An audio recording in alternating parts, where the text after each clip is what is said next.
Mhm. Okay. Hello, everyone. I am so excited. Today we are talking to Micah from Blossom Copy. She is my absolute favorite copywriter. We have done multiple projects together, my own and other client projects. So Micah, why don't you give us a little introduction to you, what you do, and some services you provide? Hi, thank you so much for having me. My name is Micah Robbins, and I run the business called Blossom Copy. I'm a copywriter. So, copywriting is the art and science of using words to elicit action. And basically, it is all advertising and marketing writing. So, copywriting is everywhere. Every billboard you see, every ad you see, every website you visit that's selling a product or service, that is copywriting. Ah, I love that. So I was perusing your site because I just email you, but I wanted to see what new fun stuff was there. But I saw you added like brand voice copy and monthly email newsletters. So tell me about those because I'm so excited that those have been added to your amazing services. So my bread and butter is website copy. That's kind of what I'm best known for, but I also do sales page copy, email sequence copy. So that's kind of an automated set it and forget it permanent fixture in your email marketing. And then I also do just newly email newsletter writing. So everyone hates, writing Yes. their own email newsletter. Yes. So I like it. I'm a weirdo, so I added it. And then I also do brand voice guides, and I like to describe these as a mood board for your words. So Mhm. it's the authoritative document on how your brand sounds. And it's really helpful if you have a team or you're planning to hire someone, let's say a social media manager. And in that onboarding process, you're going to want to give them this document and say, if you are writing as me, this is how I sound. Or if you are writing as a representation of this brand, these are the words you want to use. These are the words you don't want to use. This is the tone of voice, the grammar, the cadence of the voice, everything like that. It just all wrapped up in one pretty PDF. Ah, that's so awesome. So it doesn't have to be just you writing all the copy. In that case, you can hand it over to, your social media manager or maybe your assistant to help you, and it won't sound like someone completely different, which is Exactly. amazing. I know, and it's so often it's like, "Here's our logo and our colors." Okay, that's really straightforward. But then, when it gets into writing, it gets a lot murkier and harder to, like, delegate and outsource and kinda trust people with your voice, and so this document can really help alleviate some of that tension. Yeah. Or even like for just yourself, right? Like even me, if I'm writing my own emails or something, there's a day where I might feel more perkier than others. And so maybe I'll add like 10 more exclamation points where it's like, let's slow the roll. That's not what we're doing here. Exactly. So you on your website describe yourself as a word nerd. So can you share with us what drew you to the world of copywriting in the first place? And then how did you get started? Yeah, so I've always been a writer. I would write little books, and I'm using quotation marks here, as a kid. I was homeschooled through elementary school, so I just spent a lot of time writing, because that's what I enjoyed. And then, in retrospect, other people thought it was good too. Like my, teachers would use my essays in as the example for the class and things like that. And so I decided to study creative writing in college. That was my major. And, then but I think part of me thought maybe I would just be like an angsty novelist in a bell tower, you know? So after college, I just went out and got a marketing job, and would just kind of write in my free time. But then COVID happened, and I was doing a lot of event planning with the marketing job, and all of that dried up. And so I was super bored all day. Yeah. I Uh-huh. think a lot of us could relate. And so I overheard a copywriter talking on a podcast, and I was like, that sounds really interesting. I think I could do that. And so I took a course on it, and it was $500. And I remember feeling Oof. like that was so much. Oh my God. Especially when you're just starting out, that is such a leap of faith for yourself. Oh my gosh. Well, congrats for doing it. Jeez, look what it got you. My boyfriend, who's my husband now, was like, you should do it. I think you'd be good at this. So I did it. And happy to report I have made back that $500. And so I started just writing for free my family members and friends' websites to get a portfolio and to get testimonials. And I decided to start, transitioning my Instagram into a business Instagram. And I still remember the first time I posted about copywriting, it got 2 likes. I'm not exaggerating. Because, it's my aunt, it's my friends from college and high school. Yeah. But I was just like, I'm going to keep growing, and slowly the business followers came and the right people came. And so that it's been 4 years. That is so fun. I know. I love watching your Instagram. So if anyone needs a new account to follow, you absolutely need to follow Mike on Instagram. Her reels are they're so funny and so great. And they're just packed with, not only are they like fun and funny, but they're also packed with like actual information that you can use to better your own copies. So big fan. And you have just grown so much since I've been following you with your social media journey from, where you started, which has been so fun to see. Thank you. It's been fun. And I mean, hard, it's hard, but it's fun too. So yeah. Yeah, no, I hear you. So copywriting often gets intertwined with branding and web design. And when I say often, I should mean every time, but it doesn't always happen that way. Could you explain how these elements come together to create a cohesive and compelling online presence for business? Absolutely. So I like to kind of break it down. Branding is the visual representation of your brand. Web design is the digital home base of your brand. And copywriting is the written representation of your brand. And you need all 3 of these things to speak effectively to consumers and help them recognize your brand as distinct from other brands. So if we think about Nike, for example, yes, we have the swoosh, that's the branding. Then we have the Just Do It, that's copywriting. And then we have their website. That's where you can buy their product or service that, you have recognized because of their branding. So all of those in an ideal scenario, all of those come together cohesively to create a profitable brand and business.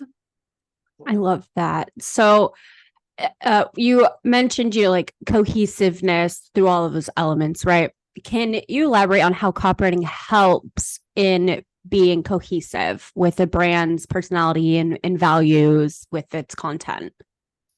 Yeah. So you want to have the client or customer, you want them to have a cohesive experience across all touch points. So when a potential client reads the words on your website or in an Instagram caption, and they sound super bubbly and feminine, but then they hop on a sales call with you and you're very reserved and down to earth or refined, there's a disconnect there. It's shocking. Yes. And so it creates friction, and copywriting and brand messaging can help smooth out some of those bumps and create a cohesive experience that helps you make sure everything is matching, especially if you have a personal brand where you're interfacing with the client. You need to sound the same on that sales call as you would in the website that they're reading. Yes. And visually, that's kind of like if you have a brand that's all spooky Halloween goth, and then you decide to write like a sugar plum fairy. It just doesn't, unless that's a very stylistic choice that was chosen between your copywriter and your branding, there's outliers, but for the most part, no bueno. You don't want that.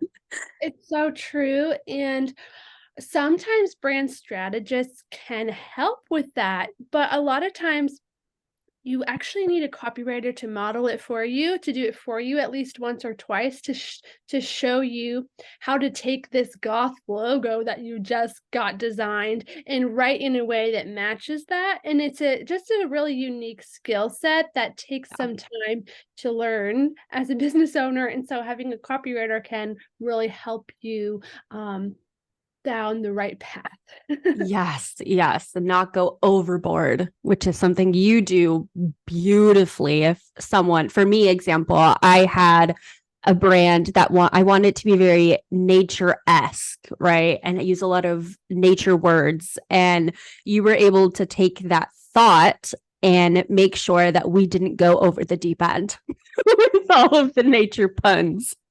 Right, like skillfully placed puns. Yes. And I also think that when we're talking about ourselves and our business journey, our brand, it's just tempting to word vomit everywhere on the page and tell like our whole life story, when in reality we only need a few key pieces. So a lot of what I do Yes. is really just editing back and paring back what people are saying and picking out kind of the golden nuggets. Yes, yes, yes. So, what are some common misconceptions about copywriting that you've come across, and how do you usually dispel them? A big one is that all writing style types of writing are the same, and that just couldn't be Mm, further from the truth, because when we think, if you say I'm an engineer, you could be a mechanical engineer, you could be a software engineer, you could be a city planner. Those are all like entirely different expertise. And it's the same with writing. You could be a technical writer, you could be a novelist, you could be a magazine writer. So a lot of times people confuse content writing and copywriting. So content writing is writing intended to educate, inspire, inform, entertain. This is things like a book, like a newspaper article, or a lot of just captions that are just silly and funny, blogs. Mhm. blogs. Content writing comes from journalism. Copywriting comes from advertising. If you think about, it's been around since the dawn of time, but it really got its big start in the 50s. If you think about Mad Men, in those ad houses in New York City, those are copywriters. So, copywriting, sure, I want it to be entertaining and informative, yeah, but what I really want and how I know I've succeeded is that when someone is taking the action I want them to take, whether that's buying your product or service, signing up for your email list, giving you, yeah, things like that. So I think that's a big misconception, is that, you know, hiring a copywriter is the same as hiring a blogger or a social media manager who can write. They're actually pretty different. Yeah, yeah. I I agree. I think, at least for me, copywriting is so much harder than writing a blog. Um, like I can write a blog, no problem, but ask me to write your copy. We'll both be hearing crickets. There's not much that's gonna happen. Yeah, how long you got? I Yeah. know. And also, copywriting is part science. So it's a lot more based on human psychology, sales psychology, and data analysis, customer research. And not all writers are interested in that part of writing. And so Yeah. it's just different. Yeah, it's different. And then another one that I had was, I think sometimes a misconception is that people think that like CEOs of big companies are doing the writing. Um, you know, people think like, Jenna Kutcher's sales page, she just did such a good job writing this. And if you look on her staff page, she has a full-time copywriter on staff. Jenna's not writing that. Like, No. she just has other things to do. So when you get to a certain level in your business, um, you know, like Target, Nike, all these people have teams of copywriters. So I think just knowing that can help, because it kind of normalizes outsourcing your voice, and it's totally okay. And in fact, it's usually necessary to grow a bigger business. Oh, 100%. And I mean, Jenna Kutch is a great example because she's talked about having a brand voice document. And so she passes along her blogs too, all of it, and they're able to stay on brand with that brand voice guide that she has extensively built out. Exactly. And it's not shady, because she is articulating the vision for the business. I want my Instagram content to be centered on motherhood, centered to be uplifting, inviting, because of these values that I've established in this business. And then it's the writer's job to translate that. So it's not like, oh, Jenna's manipulating me. It's like Jenna's business represents these things, and the content that you are consuming will represent these things regardless of who actually wrote it. Correct. Yeah, no, I totally agree.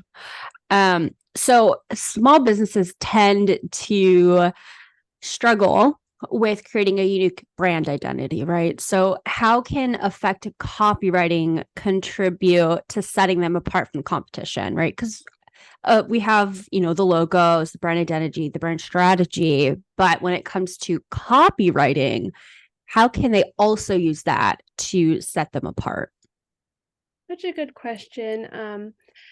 Yeah, because tough love, a lot of people have a similar style to you.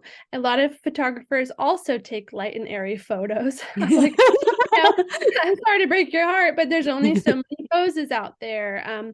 And so people have a similar product to you. People will knock off your product even if it's inventive. And so what you do have a monopoly on is your unique life story, your unique personality, and how that translates into spoken and written words. So I would just really spend some time thinking through your life story and what pieces of that story contribute to the business you're building, to your business values, to your customer experience, the type of things you say and do, and just kind of really, really stew on that and keep coming back and telling it. And also, repetition is key. We like to think, I said this once, so now everyone will remember it forever, and it couldn't be further from the truth. You need to repeat it. Studies have shown that people don't remember like slogans until at least hearing it 13 different times. And so one way you can just differentiate yourself is zero in on your story and keep telling it over and over again to the point to where you feel embarrassed, but I promise no one else is embarrassed. No, I mean, that's so good. It just reminds me of like, you can have, if you think about it in your personal life, right? You could have a favorite TV show that you binged and watched forever. And then it ends up going out of your Netflix or whatever.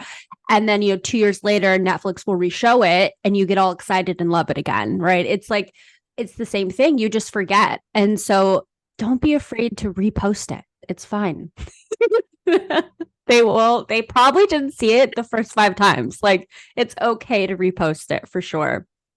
And I think that it's like the CEOs that get through to their employees aren't the ones typically that have the best slogan ever, the best mission statement. It's the ones that keep saying it over and over and over and over again to the point where the employees internalize it and are able to actually execute on it.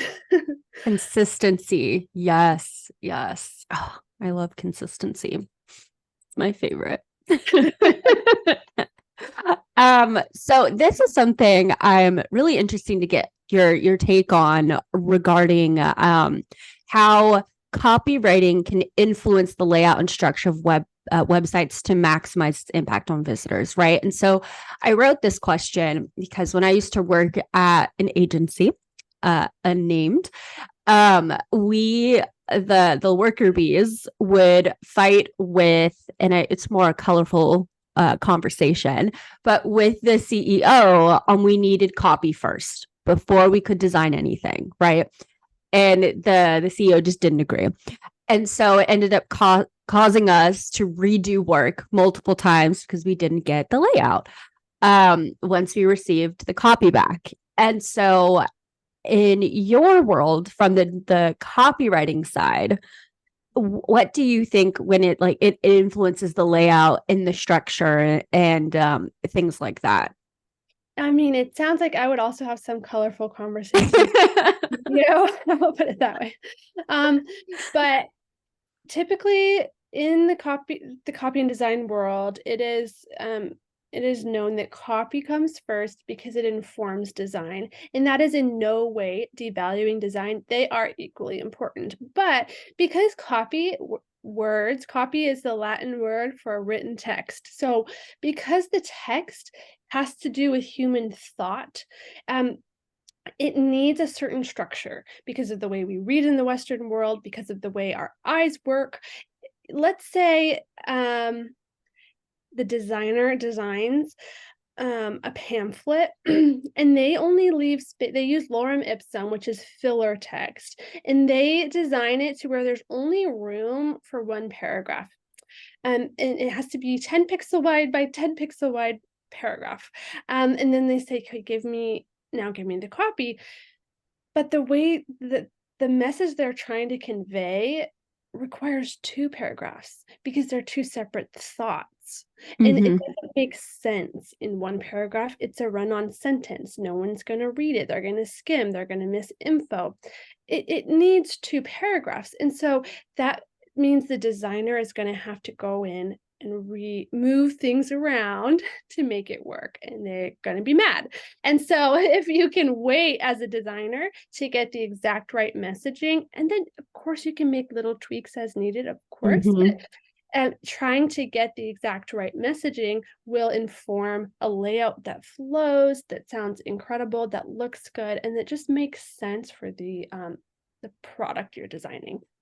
Right. And another thing that can happen is you may design, and I'm speaking from experience because I have to do it this way quite often. But you might not have the copy ready, right? And so you'll start designing, and then the copywriter will finally be able to get you the work. And then the way that they have laid certain blocks out change the way that you laid the blocks out. And so maybe you decided to do a heading and then a small heading and then let's say a paragraph. But when they were thinking through it, they were like, no, it actually is better to reverse those, right? So then you'll have to go back in, or your designer has to go back in and redo everything because it flowed better the other way, and the designer is not a copywriter. So I've done that to you. I'm sorry. Oh, no. This happened at the agency all the time. And you would just sit there like, dang, like this flowed really well. And then it's like, well, you're not a copywriter. So I'm sure you did think it flowed really well. I know. And it's like, I hope I get paid by the hour because I'm going to have to read it. Yeah. Oh, no. Yeah. It's copywriting is always first, please. Copywriting always first. And I think an experienced web designer will encourage the client to get their copy done first. I think sometimes, sometimes they don't have the budget for it and they want to do it themselves, which I totally understand. But even then, I always tell designers to have them try and, you can give them a template or something, but try and have them think through that piece first before you get into Showit, you get into WordPress or Squarespace, because it's going to save everyone a huge hassle and headache. Yes, no, absolutely. Let's see. So, with the holiday season kind of here now, many businesses are looking to boost their sales through email marketing. So, what are some tips that you can share for crafting compelling holiday email copy? Yeah. Aspirational copy is really big this time of year, with the new year. So make 2024 your most profitable year yet with my new planner. So any sort of turning a new leaf, we've all been drawn in by a gym membership that's like, this is the year you're gonna get fit, and you're like, yeah. So of course, don't be manipulative, like actually believe that.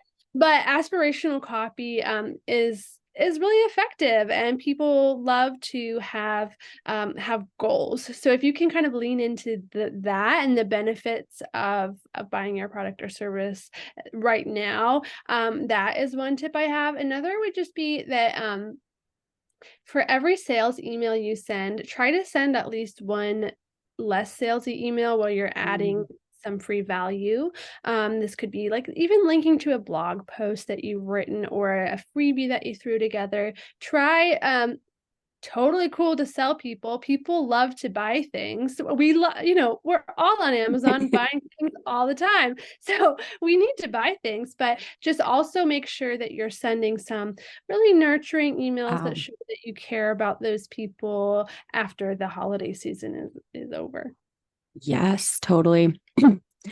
Yeah. After getting so many promos back to back, I do with Bath and Body Works would send me like a blog tip, on like maybe how to use the product. That'd be cool. I know. It's like, I know you have products, but do you care about me as a human? Right. And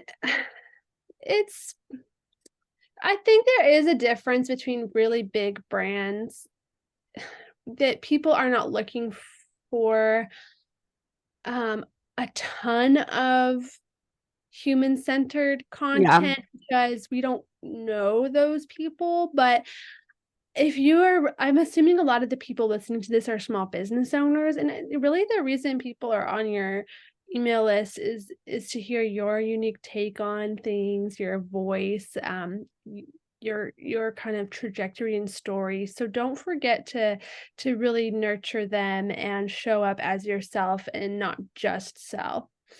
Yeah, that makes sense. Are there any specific holiday themed email campaigns or strategies that you've seen work particularly well for e-commerce brands, since they tend to do a lot of the holiday themed stuff?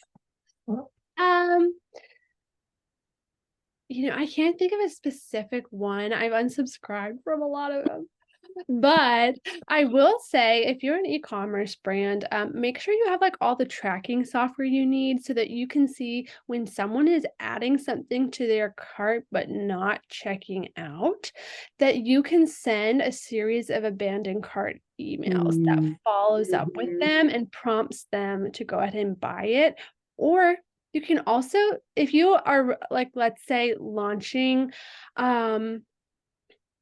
like you have a sale going on for Black Friday, and someone on your email list didn't purchase or didn't buy, what you can actually do is after that sale ends, like segment out those people that didn't buy and ask them why. That kind of email I've actually seen work really well. You can get such good feedback. And you can even just include like a check box, and they can check like one of the reasons why they didn't buy.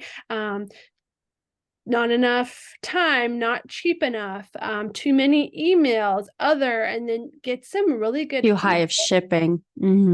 Exactly. Yeah. Like too high of shipping time, not fast enough. Then you can like make informed decisions for next Black Friday. Oh, yes. I love that. Also, like abandoned checkout too. So like even if they've gotten to one step before or after the cart, you can do the checkout. And I love the idea of sending like the checkbox questionnaire, because it also boosts your engagement rate for your emails. And people love polls. They love answering questions. So that would be oh yeah. I'm sure that would get oh my gosh. I'm sure that would get a lot of like open and click through for sure. And you can also do like if you're on Shopify or whatever platform you're using allows people to have like a favorites list. like save Yeah. this product for later. Send emails that are like, okay, I saw you added it to your favorites list. Why not take it home right now? Like it's on sale. Yeah. So any way you can like capitalize on their interest and close the deal, now is a good time to do that because people are buying a bunch of crap. Yeah. Yes. Yes. Oh gosh. Oh, okay. So measuring the success of copywriting can be tricky sometimes. What key performance indicators or KPIs should businesses be tracking to gauge the effectiveness of their copy? So this might be different depending on, if it's web or email. So maybe which one you could talk about, both or one that you want to. Okay, so let's talk about websites.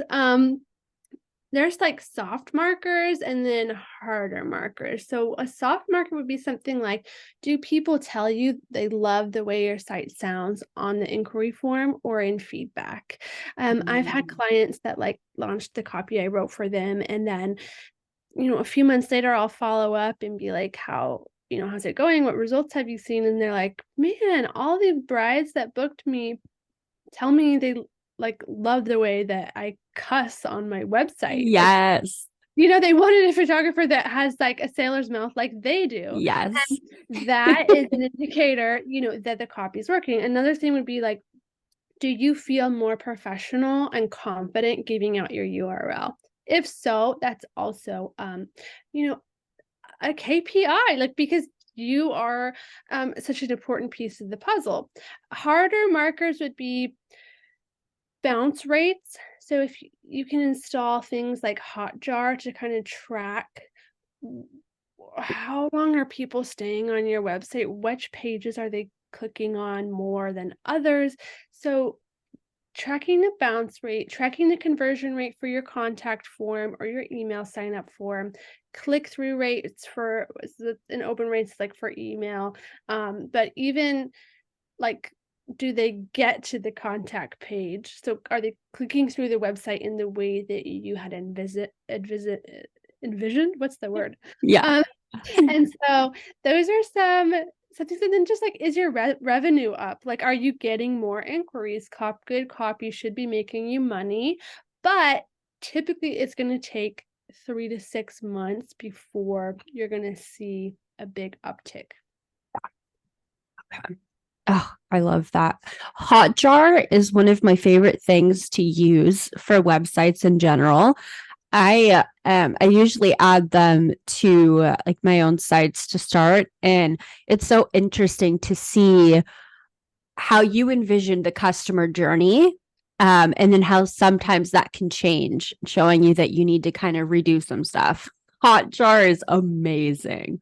Oh, I know. And like that kind of like goes into your next question about A/B testing. Uh-huh.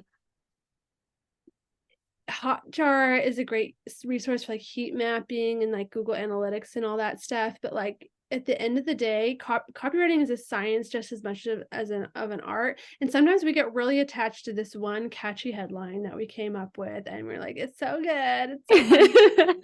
And then no one is clicking on it. So then you try a different one that's more straightforward, and tons of people are clicking on it. So the data doesn't lie, but our emotions do. Mm-hmm. The headline that gets the more clicks is the right headline, from a copywriting perspective, from a Yeah. business perspective, because that's the one that's getting you more business. So yeah, I would say, it is an art. We want it to feel good, sound good, but at the end of the day, it's also a science because we want to make sure that it's converting. Yes. And I think using those kind of website watching technologies like Hotjar can help us step away from the ego for a second and just look at the actual data when we do fall in love with things that we've written or designed ourselves. It has saved me many times. Amen. And like sometimes people will be like, I think my professional title should be women's empowerment goddess, guru. And I'm like, I think you're a health coach. Like, Yeah. Yeah. Like they're like, yeah. So then you put a health coach on there and like they get way more business because people don't know how to search for the other thing. Right. And it's like, what is it? It's not, sometimes being clear is better than being what is the word? Catchy, like or Catchy. Yes. Clear is a nice thing. yes.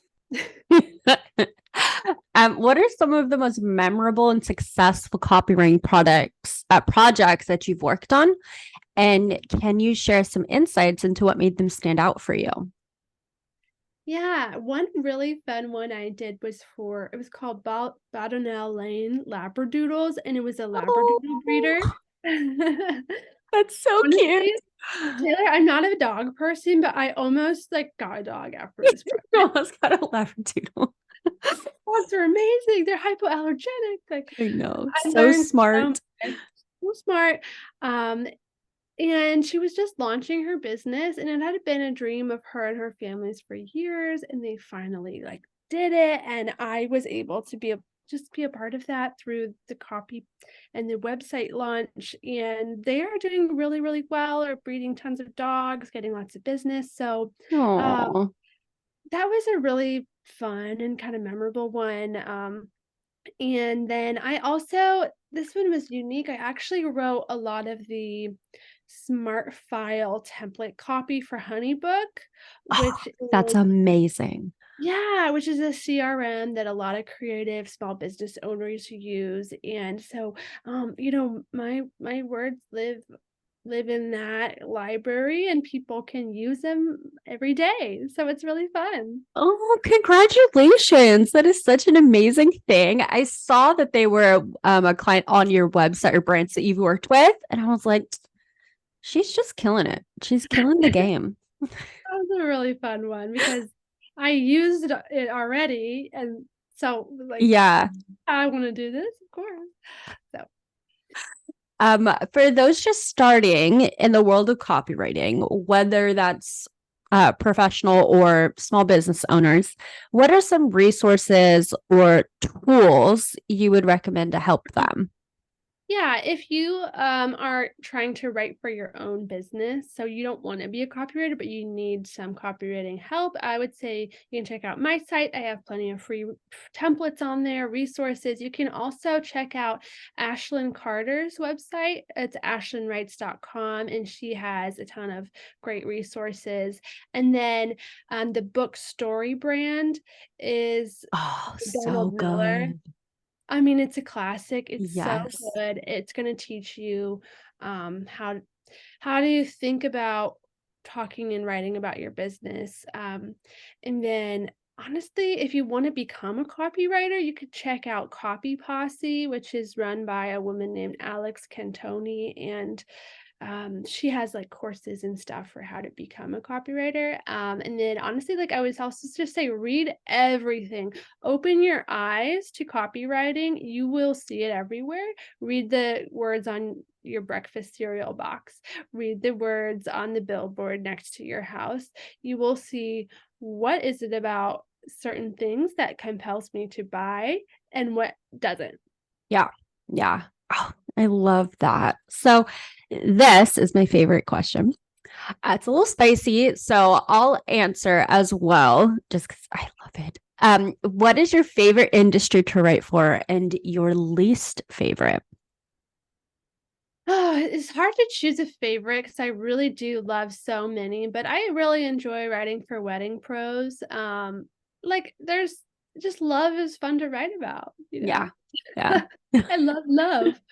Um, and there's a lot of language around story, the couple's story, telling their story through the lens of your camera. It's very evocative and narrative, and I just think that's fun.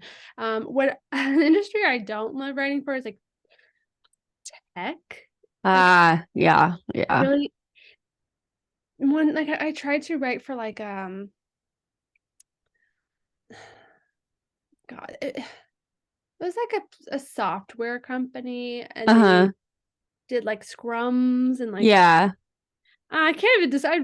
I probably did such a bad job. I can't even describe it, but it was hard. It wasn't like super interesting to me, and I had a hard time just like getting inspired about it. So I would. Yeah.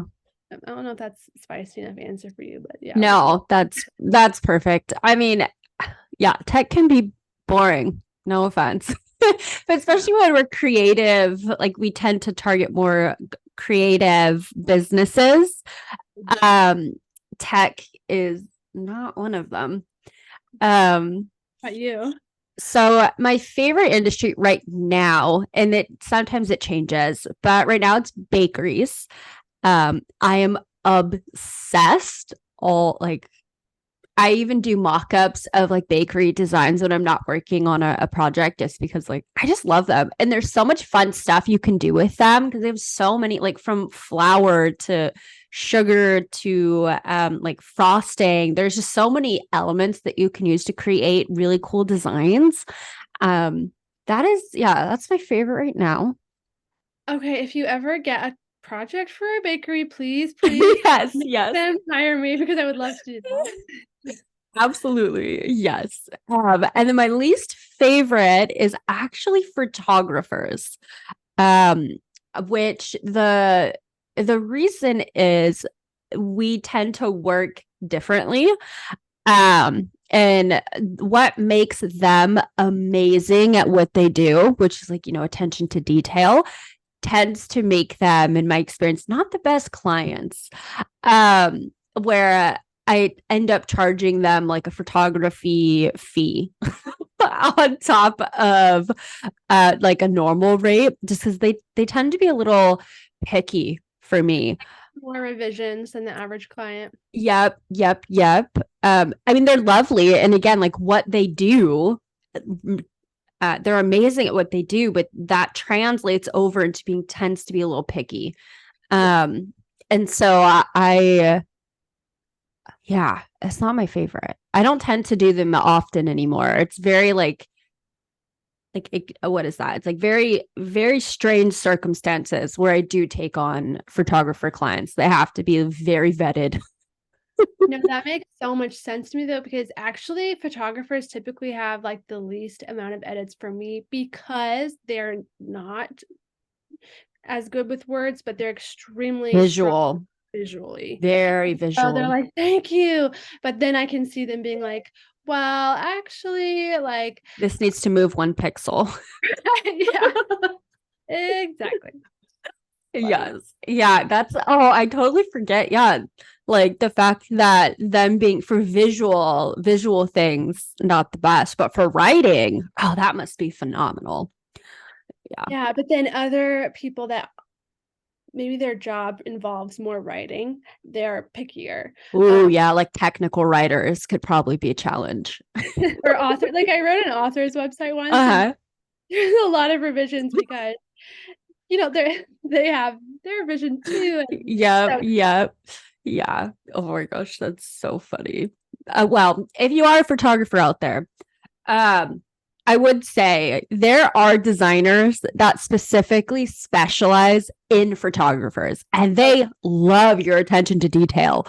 And that's literally why they went into that. So I would say find you a designer who is specialized in your website and y'all will get along just fine.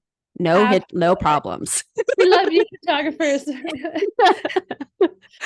Okay. What is one piece of advice or a golden nugget of wisdom you'd like to leave our listeners with when it comes to like the power of words and growing their business? Yeah, I would say as a small business owner, you cannot avoid writing. So embrace it and lean into it.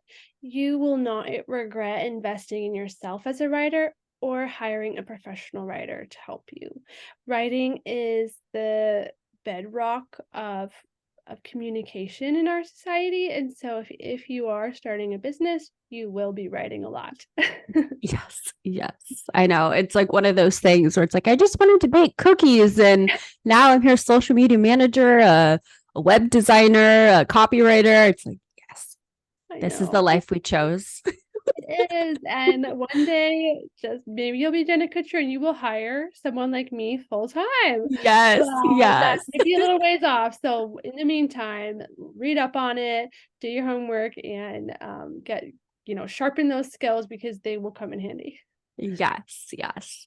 So, lastly, if people want to get in touch with you or learn more about you, how can they do that? I will have your Instagram and website linked below, but if there's any, like, what is the best way for them to connect with you? Do you have a freebie you want to share?